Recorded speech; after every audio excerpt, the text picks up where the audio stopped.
for no one. No one but me.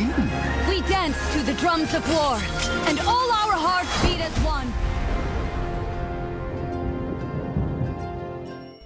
Patch 2.8 has arrived. Whilst we're not getting any balance changes, we have been brought some extremely exciting champion skins and a new labs mode. I can't wait to try these. Many new decks popped up over patch 2.7 and will continue to see success in patch 2.8. So I wanted to create this video looking at all these new decks, of what you can expect to see. This is Best New Decks patch 2.8. The data presented here is analysed by BomberTV using MOBA analytics. He's a Masters tier player with a background in game theory and game design. He took the most winning archetypes into Master tier, excluding ones with small play rates, analysed their key properties on why they are so strong. Link to his channel is in a pinned comment and in the card above. Please remember to like and subscribe and turn on the bell notifications too. So let's dive in. This is Braum Vladimir and features cards from Thresh and Noxus. It's a mid-range deck with strong peak in mid-game with many cards costing 2 to 4 mana as you would expect. It's actually quite an expensive deck to build with 8 epic cards needed. This deck is a mid-range deck which focuses on value and creating very powerful units thanks to Scargrounds. It's all about survival, meaning you want your units to take damage but not die. Scargrounds is a landmark which has the effect that when an ally survives and takes damage, you grant it tough and an additional 1 damage. This works well with all the cards in the deck which have effects that either activate when damage is taken or even deal damage to your own card, so really good synergy here. Try to stabilise the game early on against aggro decks and the game is basically over for them if you manage to basically reach the late game. Great tools for doing this are AoEs like Avalanche as well as ways to heal outside of burn range. So think Vladimir for example. Avalanche deals 2 to all units on the board which can obviously activate your own card survival effects, and Vlad's leveled up card obviously drains 1 for every attacking ally you have, so obviously going to be topping up your Nexus's health. Against mid-range and control decks, you basically want to get your key cards on the board as early as possible. So, in most important, obviously you want your Scarground and your Scar Mother Vira. Scarground Vira is one of your boss cards and she gains 3 damage when surviving damage. So she also has Overwhelm and 8 health. She's an absolute tank here. Also important are your 2 champions, Braum and Vladimir. Braum levels up when taking 10 damage and Vlad's effect damages all attacking allies on attack. So there's some great synergy here with the rest of the decks because obviously survival is the key theme.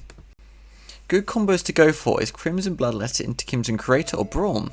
Crimson Bloodletter is the latest addition to the Crimson family and has the effect that when you summon your next ally you deal 1 damage to them and Bloodletter gains 1 damage and 1 health himself.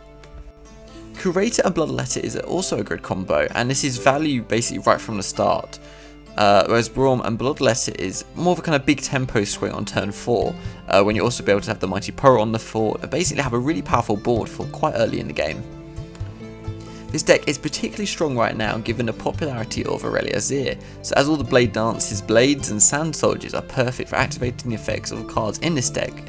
And basically being negated by the Scarground's tough effect, whilst also those little 1 damages that the blade would do are perfect for your survival units which obviously have lots of health and want to be chipped away 1 health at a time.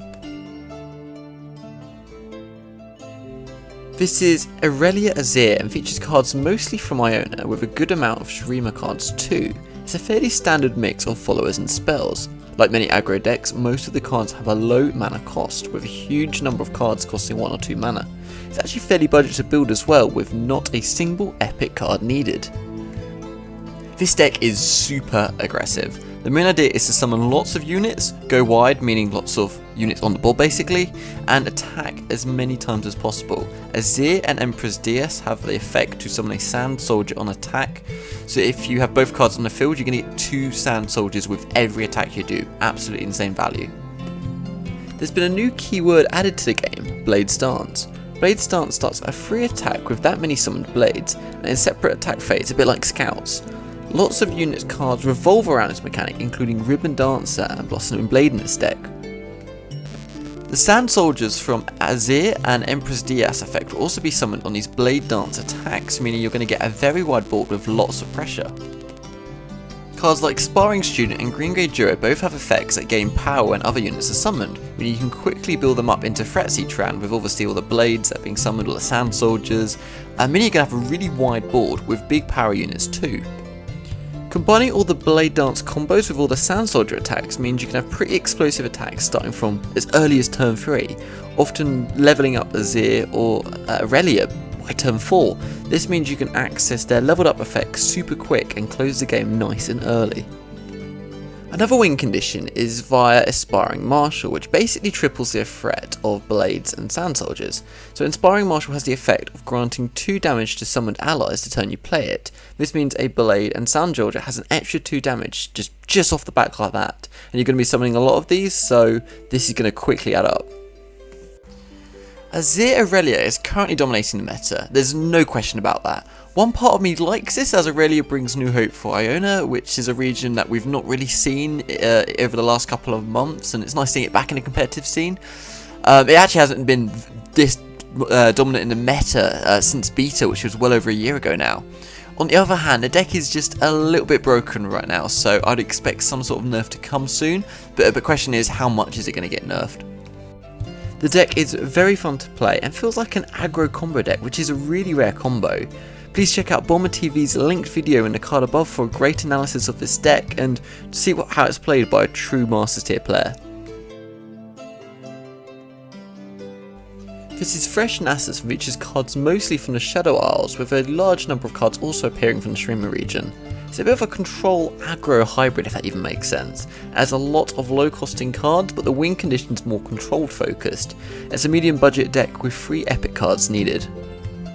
The idea behind this deck is to play aggressively in the early game, often winning just from pure aggro, and you also have lots of low cost followers to help with this, and they can deal big damage quick, so think Backeye Reaper or Ravenous Butcher for example.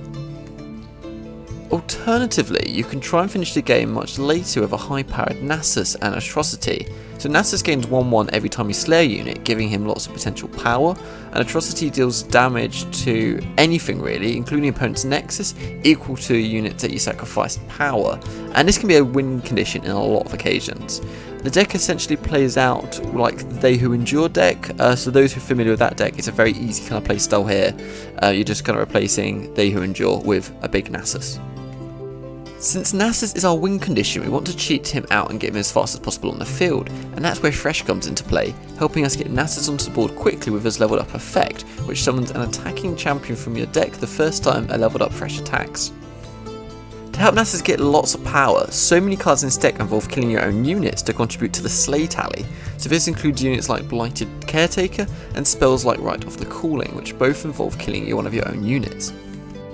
You also have lots of ways to draw, both for refueling fuel, which an aggro deck needs because they're going to be using lots of cards quickly that die, as well as getting your combo out faster. So these drawing cards include cards like Spirit Leech or Glimpse Beyond, which also have effects that involve killing your own units, so once again supporting that slay total as well as helping kind of fuel the aggro engine. Thresh Nasus is one of the best decks from the latest expansion. It had a slow and actually very steady climb to the top of the meta, but it's retaining the top spots very nicely right now. Lots of you are asking about this deck pre-patch 2.7, and the truth is its win rate only spiked with the post-expansion. It was kind of a popular deck before, but not actually one that had a good win rate, whereas that's obviously changed now because it's dominating the meta. Personally, I love the fact that control like this is doing well, as the meta is dominated by aggro decks, so it's just nice having a different playstyle.